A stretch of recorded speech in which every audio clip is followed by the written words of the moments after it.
Selamat pagi semuanya, selamat datang Bapak dan Ibu sekalian. Terima kasih telah bergabung dalam sesi dialog perdana tentang ekonomi dan pembangunan Provinsi Kepulauan Riau 2020. This seminar is organized for us to discuss the economic and social impact of the pandemic in Indonesia, in your province, and how it may affect the development process of your region.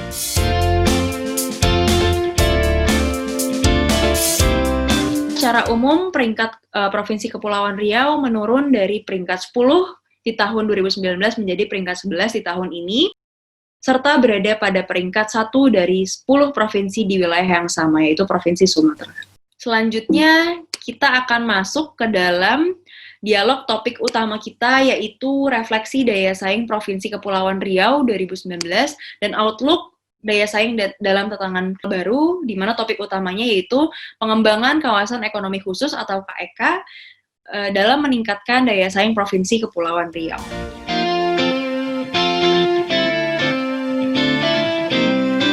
Memang dari beberapa usulan kawasan ekonomi khusus yang akan diterapkan di Provinsi Kepulauan Riau, salah satu adalah kawasan ekonomi khusus Galang Batang.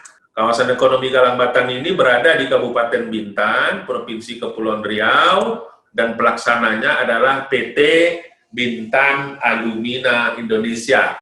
Jadi kalau ditambah lagi tadi dengan KEK Bintan Alumina Indonesia ya, itu KEK yang rencananya akhir tahun ini akan berproduksi, namun tertunda mungkin akibat COVID. Kalau kita perhatikan ada beberapa berita belakangan ini terjadinya penolakan. Nah, ini penolakan TKA di Tanjung Pinang dan Bintan, di mana mahasiswa melakukan unjuk rasa untuk menolak TKA tenaga kerja asing yang berasal dari China.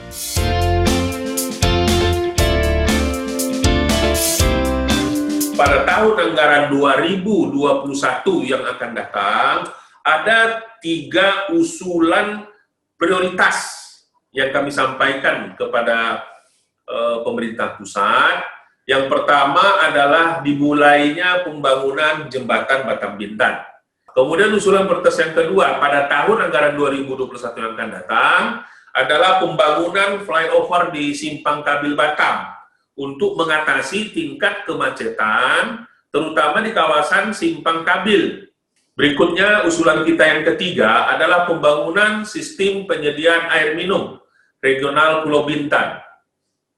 Nah, dengan pembangunan sistem penyediaan air minum ini, kita harapkan dapat mengatasi ketersediaan air yang dibutuhkan di Pulau Bintan. Jadi bagaimana supaya kita bisa membangun sebuah jejaring, kita sudah punya FTZ, itu perlu diperkuat, kita punya KEK, itu perlu itu menjadi bekal atau senjata untuk bisa memberikan fokus dan screening industri-industri mana yang memang punya nilai tambah yang cukup besar.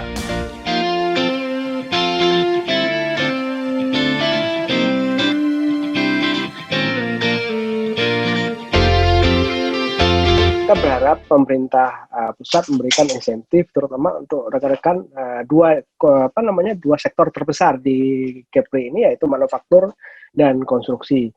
Secara teknis insentifnya sebenarnya sudah cukup banyak ditawarkan, tinggal penerapannya sama tadi perlu improvement saja. Selama ini sebenarnya kalau menurut saya banyak masalah itu lebih banyak ke prosedurnya. Fasilitasnya sudah ada, tapi bagaimana mendapatkan prosedur mendapatkan fasilitas itu di lapangan, itu mungkin yang tidak sama ekspektasinya dengan apa yang diharapkan oleh teman-teman di industri.